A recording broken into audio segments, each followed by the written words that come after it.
Hi guys, welcome to Northwest Connection.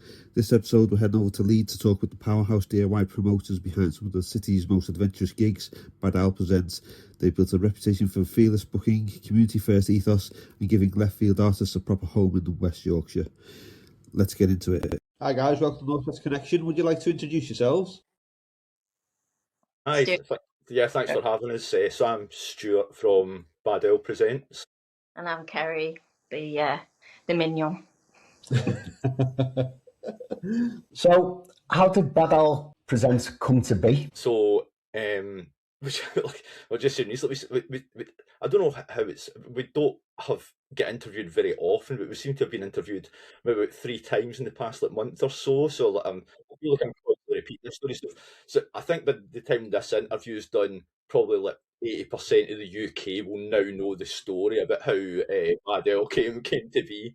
But basically, I moved down to Leeds. Kerry was already here, and Kerry had always been involved in the kind of Yorkshire music scene, kind of through bands, and she was putting shows on it as part of Bradford University. So it was a band from Ayrshire called What the Blood Revealed, post-rock, post-metal band, who I kind of knew just from going to the same kind of indie rock clubs up in Ayrshire, and they got in touch just to see if I knew any promoters that might be able to put them on in Leeds. So we had a little search about, I guess mostly Kerry because she knew more people, but we couldn't find any promoters to put them on. So eventually we were just like, well, if you want a show in Leeds, we'll put it on for you. So just booked out one of our local venues, the Fox and Newt, and put them on along with a Leeds band called Tree of Sores and another Leeds band called Himself, who we were friends with. And then we just had such a great time. We decided just to keep going for it. Just went from there. Yeah. So, was promoting something you did before you moved to Leeds, Stuart, or was it just something new when you moved? Yeah, I absolutely no experience of it whatsoever. Always kind of go to gigs and stuff like that.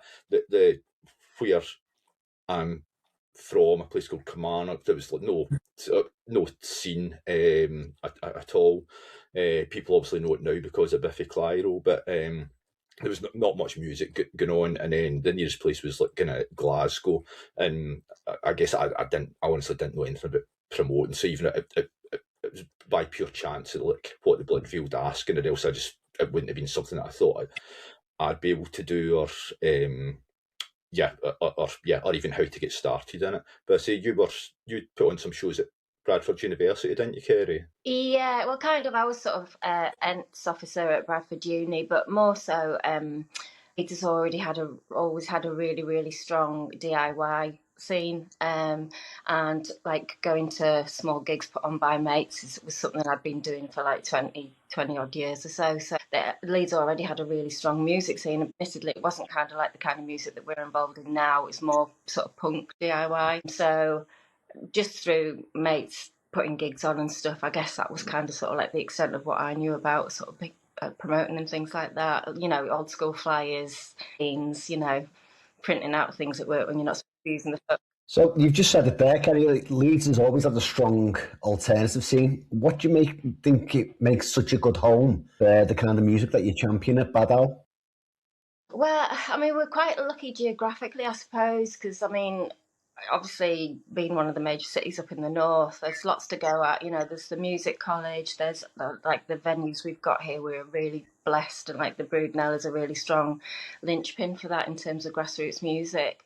And I guess kind of we've got Newcastle above, and then we've got Martin, Nottingham below. So it's kind of where we're sandwiched geographically is a big help. But I don't know. Traditionally, I guess most bands tend to get born out of a bigger city when it comes to taking things more seriously or getting more established. So, I think just gravitationally, a city centre's always had a big pull, I suppose. But you probably find that in any major city that you live near, I suppose. Where did the name Bad Owl come from?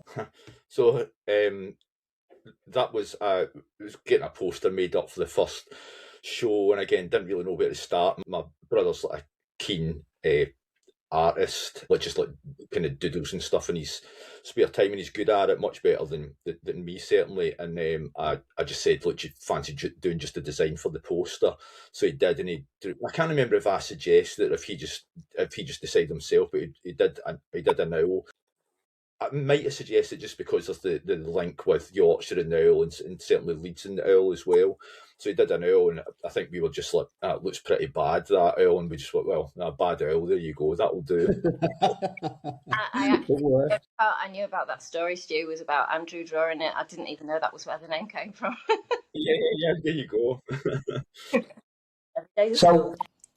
So you put that first gig on for, or helped out the band from your hometown. What was the driving force to continue after that? I think it was getting the bug, really, wasn't it? I mean, we put a couple of gigs on, and then was it one of our friends who was actually in himself suggested doing an all-dayer, and like we were like, well, that sounds like a bit hard work, and I'm pretty sure I decided to go for it. That's one day I ended up becoming two, and that was how Stange Forms was born. Is that right, Stu? Or am I completely... Yeah. No, that's exactly right. Yeah, we're kind of very nervous about doing something as well big in inverted commas as that. Just, but I mean, we'd been doing Bad Owl shows for maybe a year and a half, 2 years before we did Stange Forms.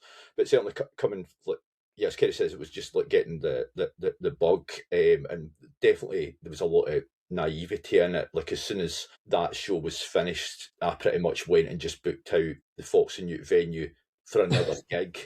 Like, I just booked a random date, had no bands or anything like that to play it. Eventually we got there was another Scottish band who'd been in touch with us, and I was like, well, look at this date booked in, do you fancy playing this show? And they did, which was great, but look, they basically contacted us by email or something on the Friday, and it was the gig was supposed to be on the Saturday, and they were just like, look, mate, we've not organised any transport to get to Leeds for this, we're just going to have to cancel.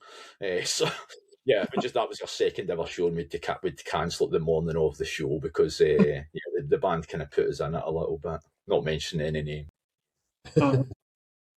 So what did that do for your confidence, though, at that point as well? Second gig and you're having to cancel on the morning of the show?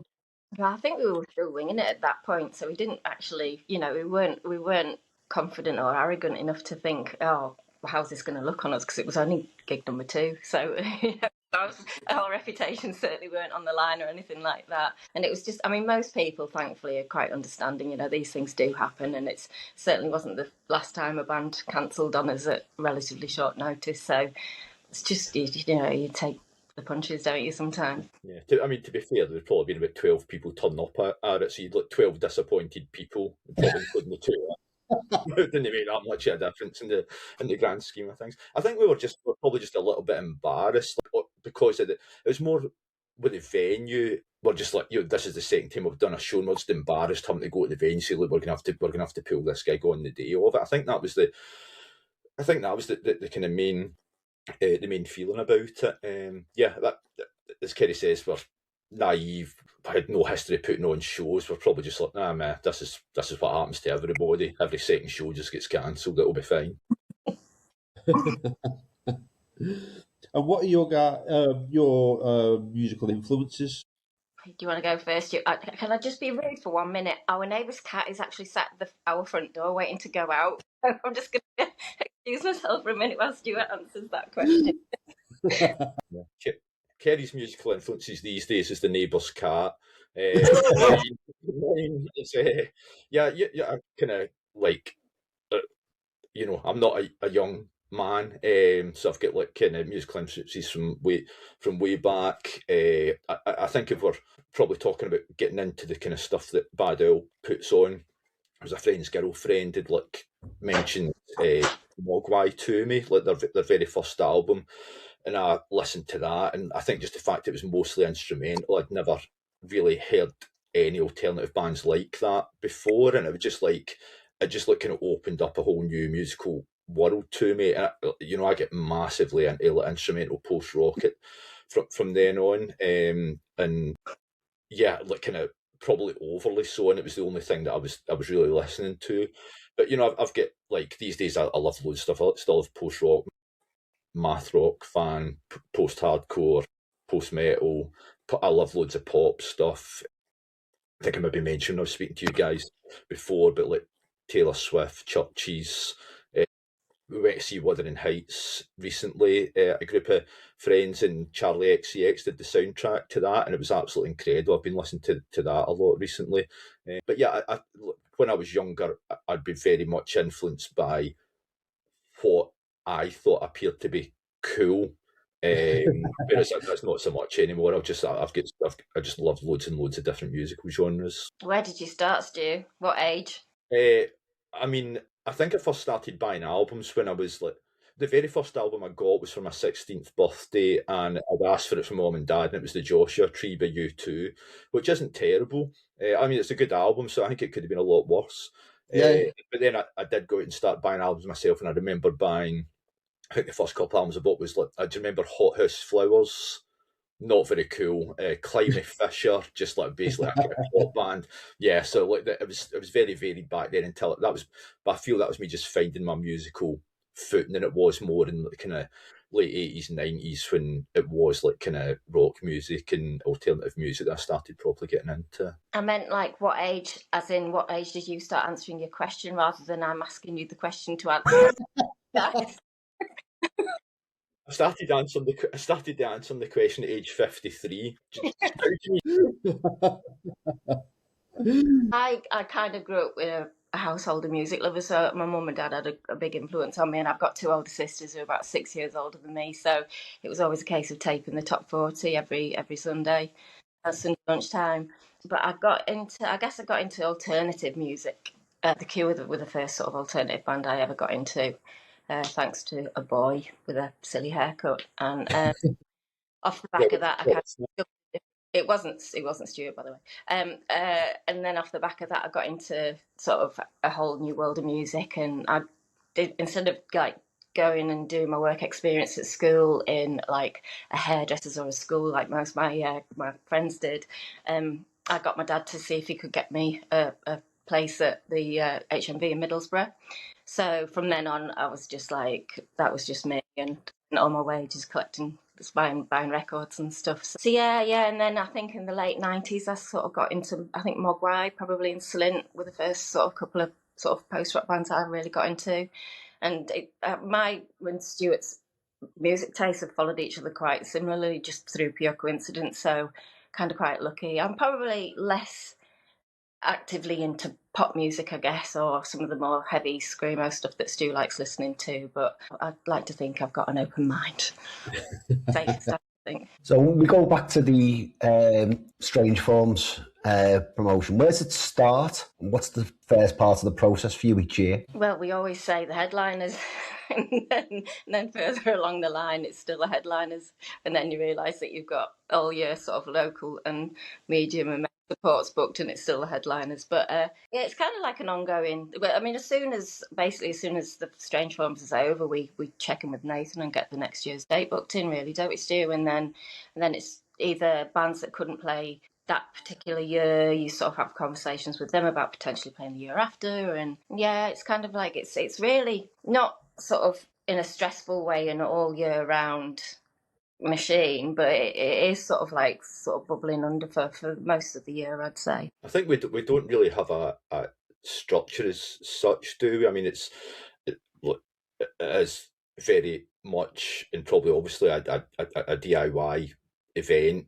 So it's like, I guess we've got a rough idea in our heads about when we want stuff to be formed and finalised for. But yeah, it's not like we've got a spreadsheet written down with like kind of exactly what's to happen and when. It's mostly just a case of, I mean, I think we still wing it in a lot of ways, don't we?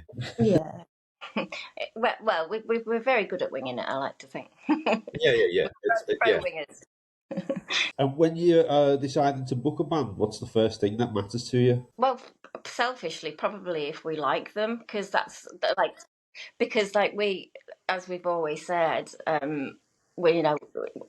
we put music on first and foremostly for like people that we think will like that music, but we're very selfish in that we tend to curate gigs and festivals with music that we like ourselves. So, and sometimes it'll be bands that are on our radar, sometimes it'll be friends, sometimes it'll be bands that we think are up and coming that some people might not have heard about yet. So there's no hard and fast rule, and sometimes we'll just get really lucky with like a headliner that just happens to be on tour when we're looking to book things up. So it's yeah, I don't think there's any hard and fast rule with that either. Do you think, Stu? No, I think it's just exactly what you say. It's like if we like a band, that's what makes us want to put them on. Because we're just essentially music lovers that love going to shows to watch bands, and it's often a case of if we didn't put that band on in Leeds, we might not get the chance to see them in Leeds. So yeah, it's pretty much just being fans, like kind of picking the bands that we want to watch ourselves. So what's the hardest part of curating a lineup for such a niche but passionate audience? Well, I think in some ways what makes it, in theory, hard actually makes it easier. Especially thanks to Arctangent, you 9 times out of 10 you're quite familiar with lots of bands on the scene already because they've already played the festival, or they're due to play the festival, and you kind of know what pool you've got to work with.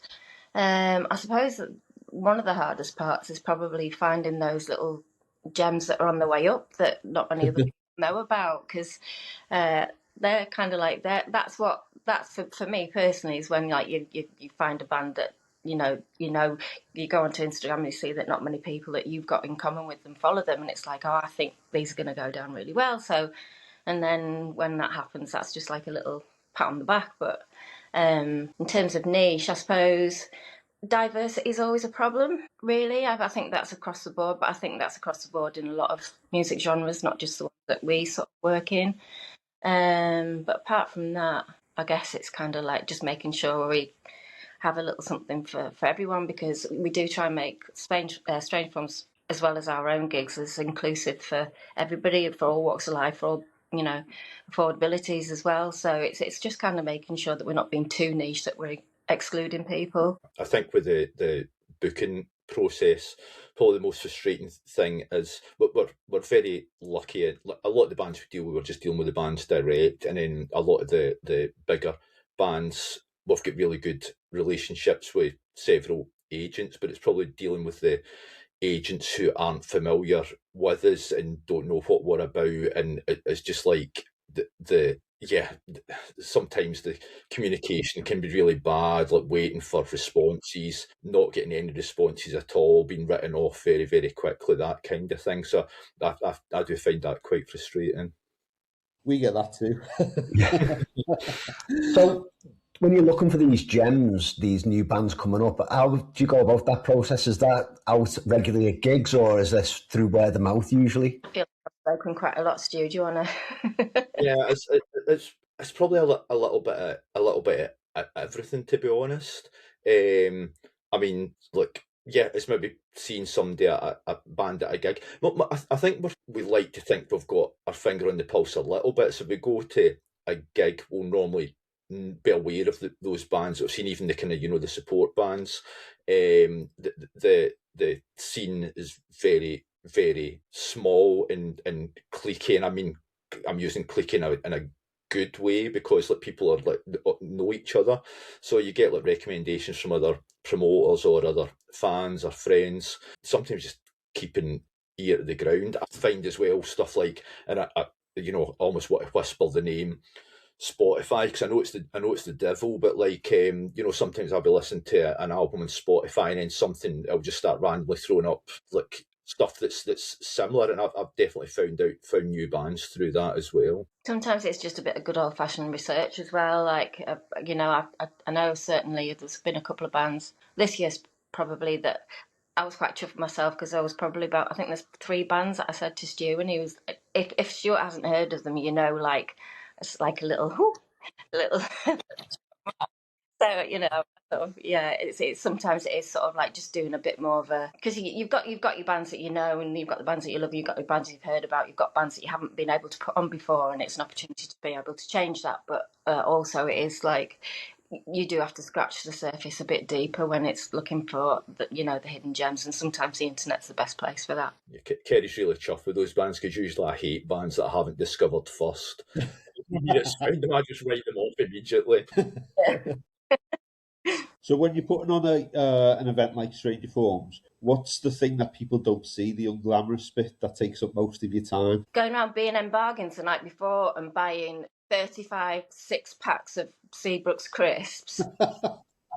Going to Aldi and buying 42 boxes of rip-off Oreos. What else, Stu? Those are true. I think probably like there's an irony in it people probably can see that we are running about all day during the festival. There's an irony in it that it's a festival we kind of selfishly put on for ourselves, but we don't really get the time to stand and watch full sets of bands either. So we're putting all these bands we love. So I think it's maybe not. People are probably aware of it, but it's maybe not obvious that we're not getting as much time to enjoy ourselves as we would like to at the festival. I think also sometimes it's like, we're really, really lucky in that we've got a really stick set of friends that are willing to volunteer at the festival as well. But I do remember last year somebody came up to me and was like, "Oh, what are you doing?" And I was like, "Oh, I'm doing social media," and they were like, "Oh, do you do that?" And it's like, well yeah, somebody's got to do it. You know, we've got backstage, we've got the door, we've got the merch, and we've got people to look after that, very fortunately for us, as I say. But there are just everyday sort of tasks that me and Stuart inevitably end up doing that people think, you know, I've got someone to do that for you. It's like, no, I haven't. Like, we made it's like I say, it's all very DIY, but we have like for the headliners at Stange Forms, we'll organise like hot food for them, and like the Brunel does like the pie minster, like pies and mash and gravy. So we end up making these like little tokens, like pie tokens, and we basically give them to the bands, who then hand them in over at the bar when they get them. But I had some left over for the previous year, so I made up just enough to like last us that year. But what I hadn't realised was the ones I made up for last year had pie, mash, gravy, and beans or something. But the ones the previous year just said pie, mash, and gravy with no beans. So there was folk complaining that they weren't getting any. So that some bands were getting beans with their pies, and some bands weren't. They had a different token. But I was like, so I made the little tokens. I get my laminator out, I laminate, and I'm like, oh, these look fucking brilliant. And then like, yeah, beans. It was much peas actually, Stu, but never mind. I was going to say beans and gravy. That's just not going together. That. Whoa. Maybe it's a Scottish thing, yeah. Is this a contentious thing now, is it? Sorry. I know, I'm a big fan of beans and with gravy, and I mean, not by themselves, but yeah, as long as you get the sausage and the mash or whatever. What keeps you going on those days when you've got all those things to do, when it starts to outweigh the fun bits? E-numbers, I think, for me, personally, but... Those cheap crisps. Yeah. Yeah. Oh, man, yeah, I mean, we've still got about 10 packets of those rip-off Oreos in the cupboard. Yeah, I'm planning Some on people those get out them next year. It's like, what keeps us going is just like, it's just overall fun, and it's exciting. You feel as if you're part of something special. Like, you get to build relationships with great bands. It's just like it's just it's just really fulfilling, I think.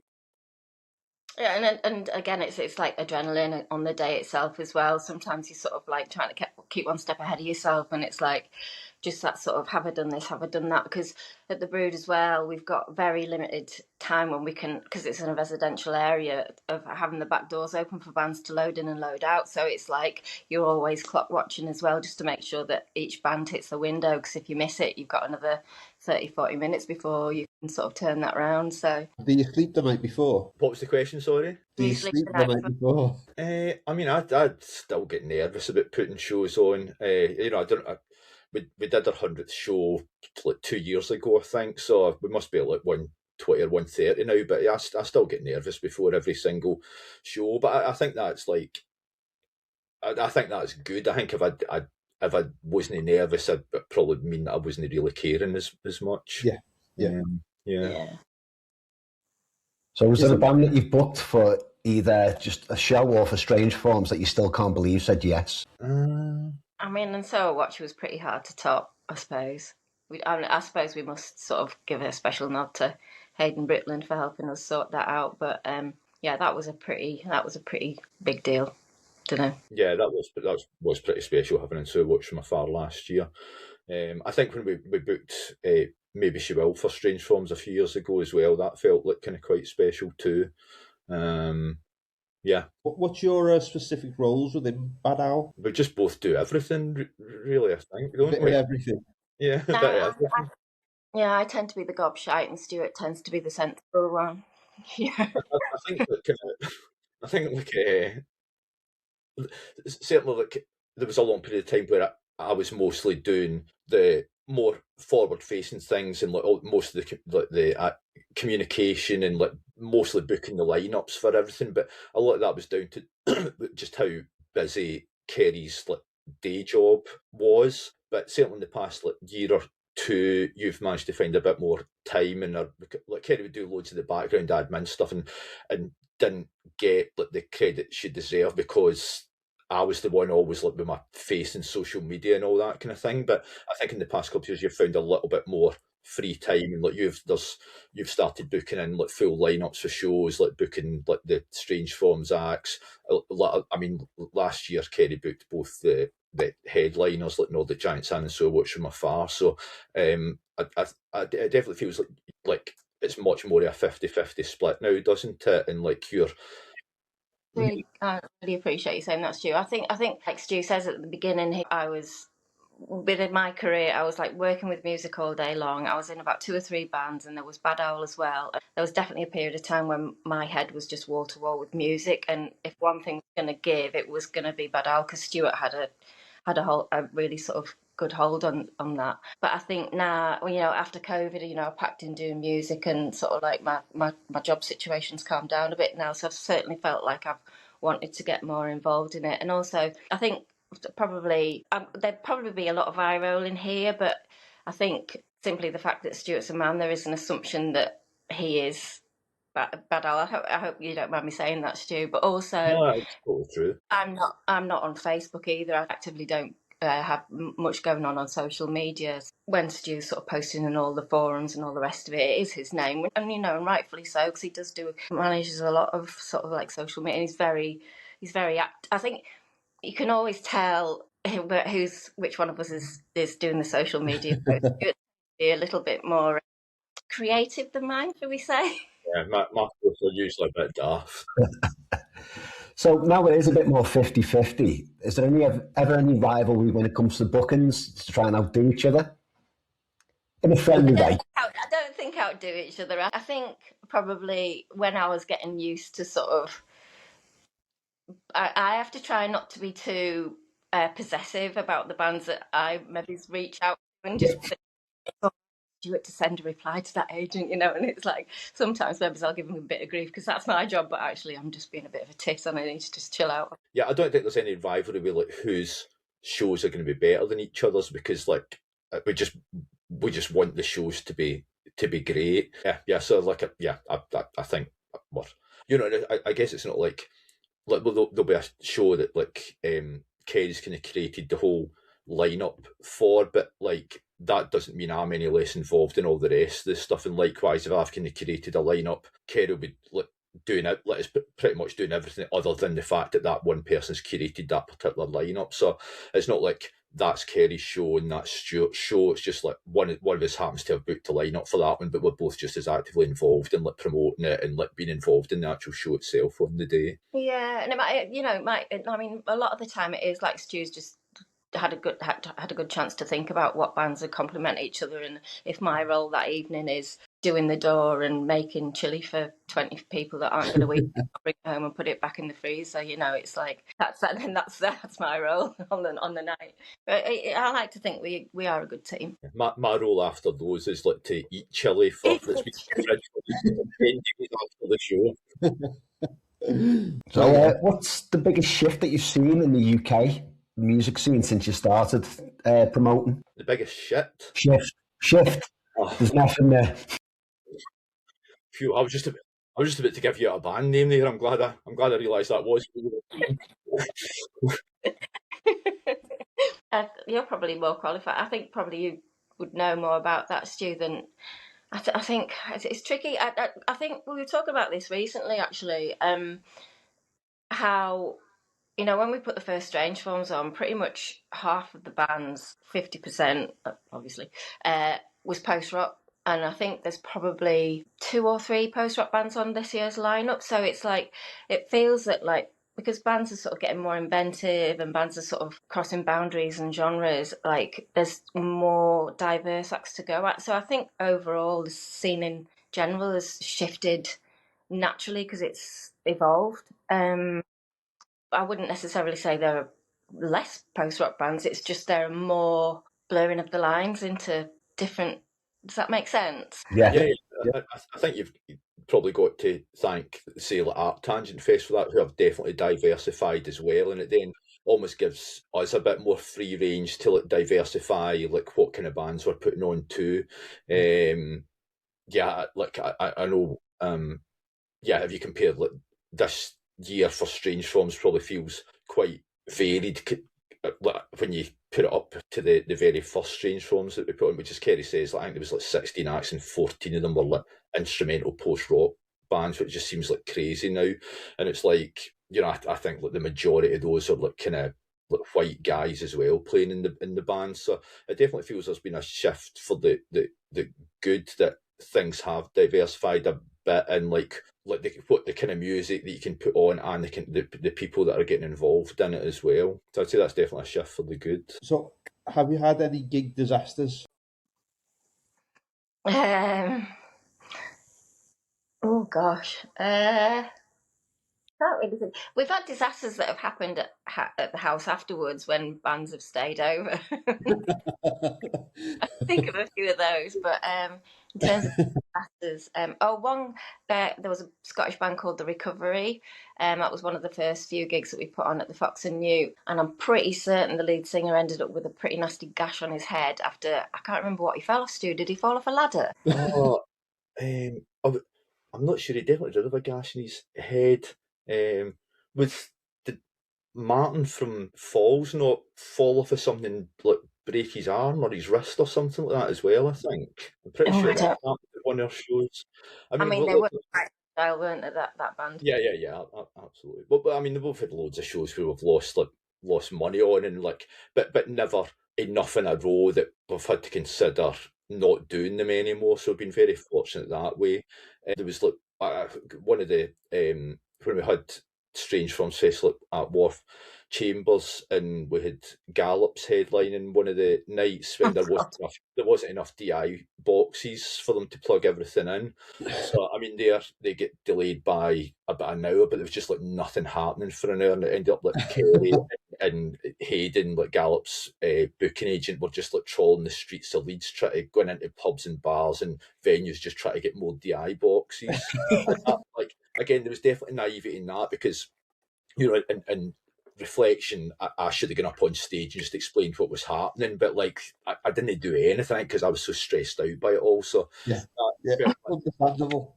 Fine. I don't think anybody went home or left, did they? Everybody just hung about and stayed, and it was all fine come the end. I'm sure we've had other disasters.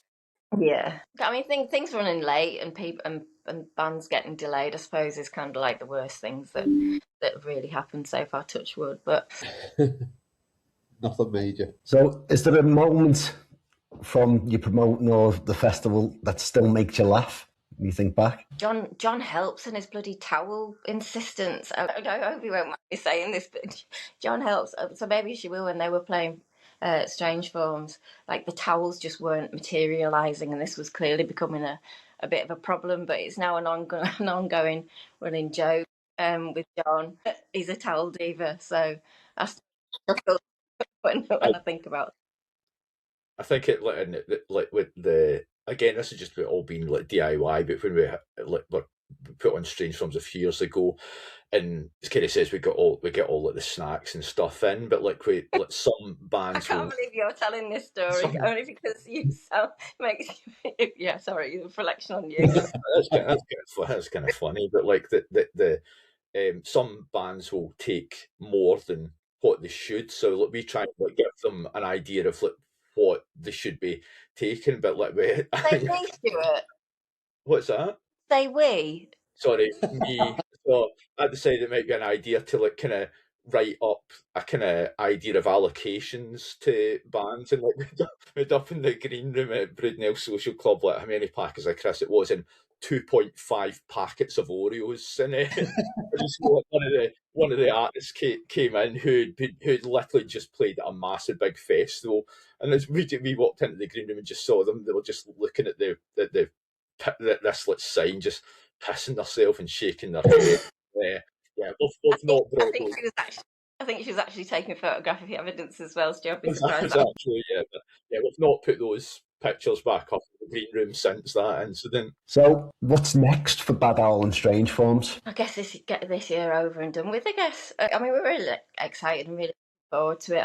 We're kind of like, God, just over a month away now, so... and then probably starting the whole machine again as soon as it's finished. But I mean, we've got booked up quite. I don't know if it's usual for us to be this far booked ahead in terms of we're only in February and we've already got we tend to just do 1-2 max gigs a month, regular gigs, just for various reasons. But we're kind of fully booked up until November now. So we've got a show booked in for March next year as well, I think. Yeah, just the cusp of getting signed off. But yeah, so look, we've got loads of shows to look forward to. As Kerry says, what's that, about one a month? So yeah, I guess it's just like looking forward to all of those, hoping people will come and hang out and enjoy themselves at them. So any bands that you've got your eye on for your next wave of bookings? Yeah, I mean, there's like we've got some bands which we're hoping are going to come off for Stange Forms next year. Bands that weren't available for this year, but they've told us like to come back again for 2027. But there's some quite exciting bands in there if they come off. Always just like kind of always just looking out for stuff, as like for new stuff that I get really obsessed with new bands. There's an American hardcore band called Roman Candle that I've just recently got into. I just absolutely love, but like they're from America, so the chances of being able to put them on are probably quite slim. But so it's just always like kind of finding new bands and just like kind of hoping they might get a chance to put them on someday. There is also one band that we asked every single year to play Stange Forms, and it's always like, oh, we'll try and make it work, and it's inevitably always, sadly, a no. But I don't want to tempt fate, but I'm just keeping everything crossed that 2020 that they actually come. We're going to move on to the fun questions now. So, what's the strangest request? Sorry. What's the strangest request you've ever had from a band or agent? I think Kinder Bueno from a certain band was a particular rock and roll. Yeah. This was the very first time that we'd ever encountered a rider request, and it was I think it was a chicken and sweet corn sandwich, a Kinder Bueno, and a bottle of Pinot. Red wine it was. Yeah. I don't think there's been anything too excessive or outlandish. Yeah, I think what we've discovered through time as well is like literally what is on a rider doesn't mean you've got to get all those items. It's more like this is what would be appreciated. But again, like the fact we're DIY, we're usually very upfront and honest and just say to bands, look, this is what we'll be providing. And I don't think we've really had anybody that says that's not good enough.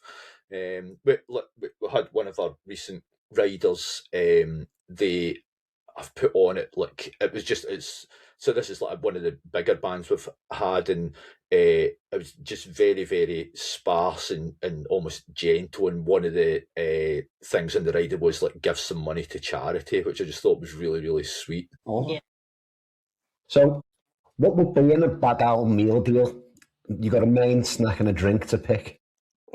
Packet of Seabrooks Chris, 2.5 packets of Oreos, and no pie and mash from the Pie Minster.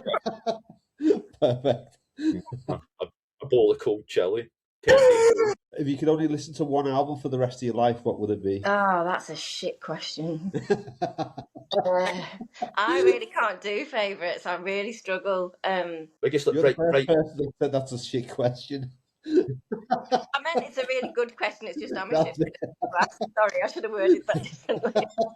Don't consider it a favourite, Kerry. Just if you had to like go and listen to an album now, knowing that it was the only album you would be able to listen to for the next, like, I don't know, year or something like that, what would you go for? Well, oh God. Well, I'd have to say what I've been listening to most recently, and that's Shaking Hands debut.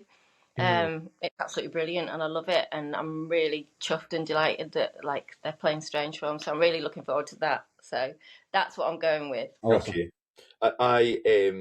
But I know she's been around for a while, but I only like first heard of her at the end of last year, and that's Ethel Cain. And her new album was just like, again, it's another thing I just get absolutely obsessed with, and I was listening to that constantly. So if you told me that I wasn't allowed to listen to any more music for the rest of my life, but I could listen to that, I'd be fine with it.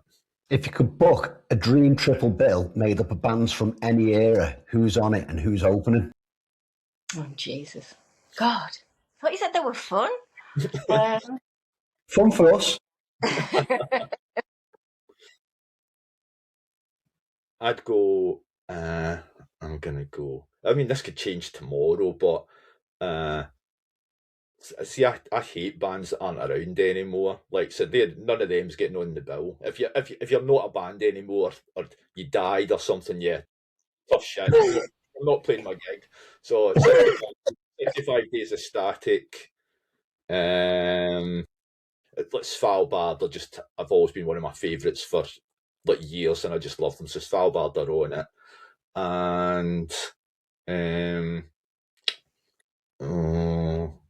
have you got anywhere? I think of my third one, Kerry. Don't. See, it's tricky because it's like bands that I didn't see back in the day that I would have loved to have seen. I'd love to have seen the Smiths, and I know that's not very cool, but like they would definitely be up there. I feel like I've kind of seen at some point bands, or my dream bands that I'd ever want to see, I suppose. And I don't like going back. You know, when bands come back, if I saw them first time around, I've got a tendency not to go back and watch them again in the modern day, if you know what I mean, because it kind of ruins it for me a little bit. So that's my get out clause, and I'm sticking to it. I'm going to go for either Paramore playing Riot. It is Riot, the album, isn't it? Yeah, either Paramore playing that or Alexis and Fire playing their first album. I've just been listening to that again a bit. So yeah, that's one of them's my third band on the bill. Awesome. We're going to move on to the quick fire questions now. Vinyl or streaming? Vinyl. Big festivals or intimate gigs? Intimate gigs. Yeah, intimate gigs. Star Trek or Star Wars? Star Wars. Star Wars. Wars all the way. Iron Brew or Tizer? Oh, you don't need to ask Stuart that. I'd probably go Tizer, actually. Sorry, Stu. Tizer always seems like it should be tastier than it is because of the colour, but you drink it and it's just like weak lemonade. Yeah, it's Iron Brew for me, clearly. If you'd have gone for Tizer, would you have revoked your Scottish nationalism? Yeah, it's one of the stipulations. You've got to have 10 cans of Iron Brew a week to once you move out of the country. You've literally got to send a photograph to the government of you drinking 10 cans of Iron Brew a week. That's it. You're done. You're not allowed back. Early doors or late finish? What was that, sorry? Early doors or a late finish? Oh, God. Well, I think we're both getting on a bit now. I think probably early doors for both of us. But inevitably, well, actually, I just will mention that Stuart didn't roll in until 5 o'clock the other morning, so... Yeah, I like the 2 pint Stuart is early doors, 5 pint Stuart is late finish. Bacon frazzles or onion rings or Seabrooks? Seabrooks actually do an absolutely delicious bacon waffle crisp now. But yeah, I'd go between those two. I'd probably go the frazzles. I'd probably go stinky breath onion rings. One incredible headliner or 3 solid mid-carders? What's the deal if you get one incredible headline? Is everyone else terrible? Not terrible, but... I'm going to go for the 3 mids. Yeah, I think I would as well, yeah. And our final question is a spoonful of dog meat or a glass of off lumpy milk? Well, we're both vegan, so you wasted on us. Yeah, that's the worst question you could possibly ask. That's a shit question. Genuinely. Yeah. What happens happens if we choose neither? Is there some kind of forfeit? It could be a glass of lumpy milk alternative. Okay. I'll take that any day. Or still a spoonful of dog meat. Yeah. Yeah, I'm good for the lumpy milk alternative. Well, Now thanks you for need coming to on, tell me guys. the lumps are actually dog meat that's been put in the milk. No, it's mixed with Tizer. Thanks for coming on. No, thank you. It's been a lovely Monday evening. Yeah, it's been a pleasure. Thank you so much for having us. Yeah, thank you. Talk to you guys soon at a show. Yeah, and people don't forget to go and get your tickets for Stange Forms or keep an eye out for those Bad Owl shows if you're in Thank you. Leeds. Thank you. Thank you. Cheers, guys. Okay, guys. Cheers. Bye. Cheers. Bye-bye.